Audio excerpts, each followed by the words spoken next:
řekněte, co víte. Vy přece vždycky tolik toho víte a teď, že byste najednou nevěděl, že bych se divil klásek. Hrozně bych se divil. Ani nevíte, jak bych se divil. Víte, jak bych se divil, klásek? Divil bych se tak, že bych se ani snad víc divit nemohl. Divíte se tomu? Víc už bych se snad ani divit nemohl. Hledá, že by ani Klempera nevěděl.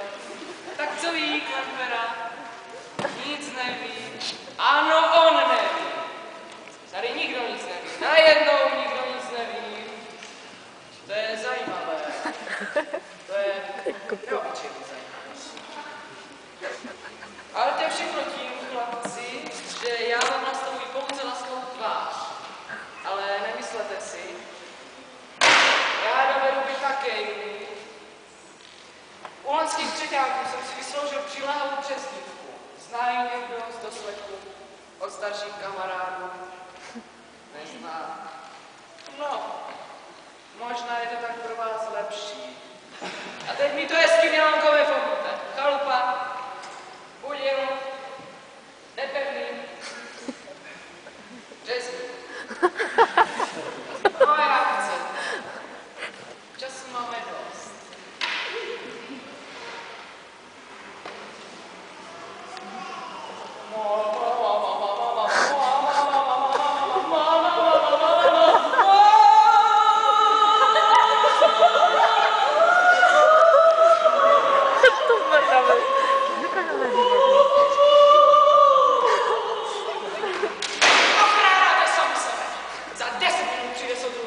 A záleží čistě na vás. Co mu řekl? No tak neblbněte. Mezvládní. Jo, ztratí se třídní kniha. Ovšem, je to studentská legrace a já mám tu studentskou legraci pochopení. Ostatně, také si býval student, ne? Jenže chlapci, vždyť my už ta pravidla hledáme 3 roky. A to nezlobte se, ale to už opravdu, jako já mám rád legraci, ale co je moc. To už opravdu není vtipné. Já vím, vy si říkáte, naštvané tříďasa. No jen si nemyslete, já moc dobře vím, komu říkáte tříďas. Tříďas ale například ví, že vy nechcete naštvat jenom tříďasa. Že vy chcete naštvat také paprďu. No jen si nemyslete, já moc dobře vím, komu říkáte paprďa. Tomu tak taky říkám. Ale chlapci, koho tím ještě dneska chcete štvát? Vždyť už je to každému chutná. Zrovna dneska na chodbě mě potkal soudruh ředitel a povídá: kolego, jestli pak ještě myslíte na ta pravidla, ale soudruhu řediteli, víte, že si někdy ani nevzpomenu? Ano, tak je to správné, povídá soudruh ředitel. Už jsem vám to chtěl dlouho říct. Vykvajzněte se na to. No tak, děcka, vykvajzněte se na to. Ne? No jak? U lanských třeňáků jsem si vysloužil přiléhavou přezdívku. Původně s vámi nechtěl říkat, abych vás nezastrašil. Ale když jsem to přímo kolem budete, tak já vám neřekl. Víte, jak mi říkali? Strašný láda! A teď budu počítat do 10 a ta pravidla se objeví tady na mě. 1, 2, 3. Nehrajte si s vládou! 3 a přestává veškerá legrace.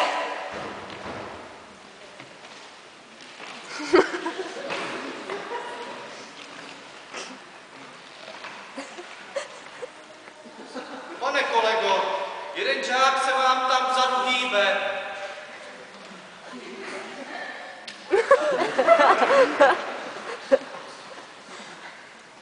Posaďte se. Tak co, kolego třídní, co vaše třída? No, nerad to říkám soudruhu řediteli, ale musím si postěžovat. Ale, to je pěkné. No, soudruhu řediteli, učí se dobře, to nemohu říci. Ale máme tady jeden takový pošklivý, nepěknou věc. Co to slyším? Ve třídě, která se tak pěkně učí. To nemůže být nic vážného, je to nějaká maličkost. No, maličkost to není, soudruhu řediteli, skoro jsem to už budu říct. Ale jděte, přece to nebude nic tak hrozného. Pane kolego, že vy tak trošičku přeháníte? No nepřeháním. Ale přeháníte. Ale přeháníte. Tak trošku si tam přeháníte. Já vím, on je na vás tady kolega třídní přísný a je to tak správně. Ale pro tentokrát je to, a to mi promiňte, pane kolego, že to tady před třídou tak otevřeně, ale pro tentokrát je to, vidíte. Pan kolega trošičku přehání. Strašně mi to mrzí, soudružiteli, ale nemohu s vámi souhlasit. Trošičku. Ne. Docela malý lid.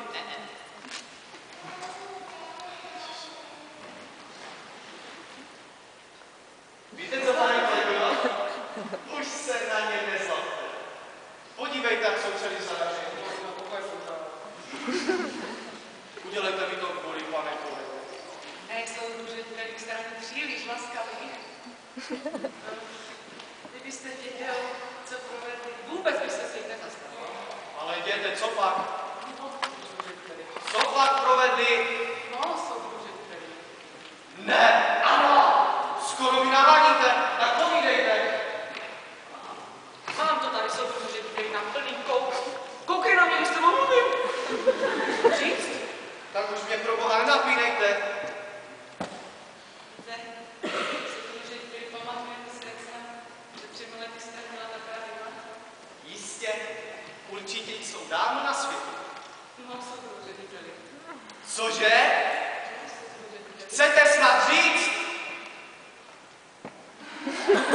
No, to se dělá. To se. Úroveň! Tak kdo z vás řekla? Kdo vstane a řekne, já to byl, pane řediteli. No, Zdeňku, tak aspoň staneš, ne? Pane kolego, jak to vychováváte své žáky, když ani nevstanou, když si vymluví ředitel? Jak se jmenuje ten drzol? A to je mi pěkné. Tak proč nevstaneš, Zdeňku, když tě volám, co? Já jsem tu snad pro srandu! Ale to už doopravdy žádná legrace. Teď už řekni stranou. Pane kolego, dejte mi se snad žáků.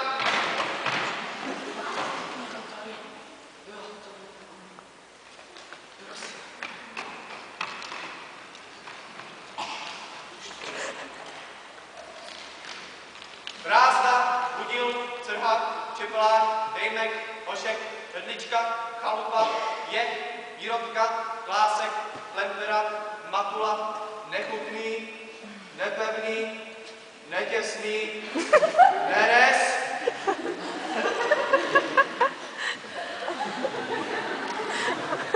Říha, Smolík, Sviz, Ševel, Faro, Uřídil, Vešker.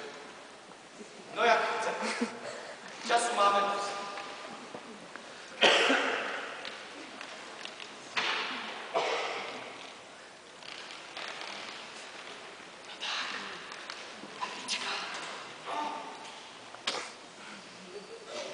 Počkej, ty hajzle.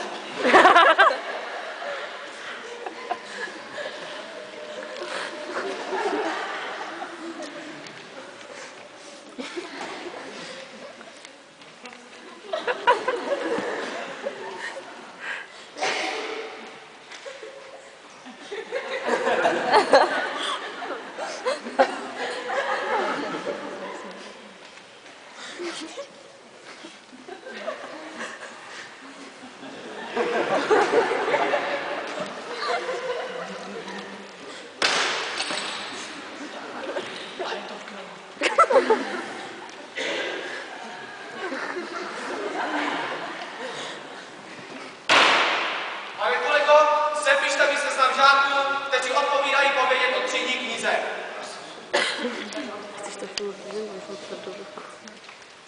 Výchovná práce v této třídě se mi nelíbí.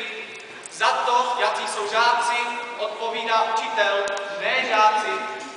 Jeho výchovné působení na třídu se odrazí v mém závěrečném hodnocení. Za to, jak je učitel, odpovídá učitel. Ne já!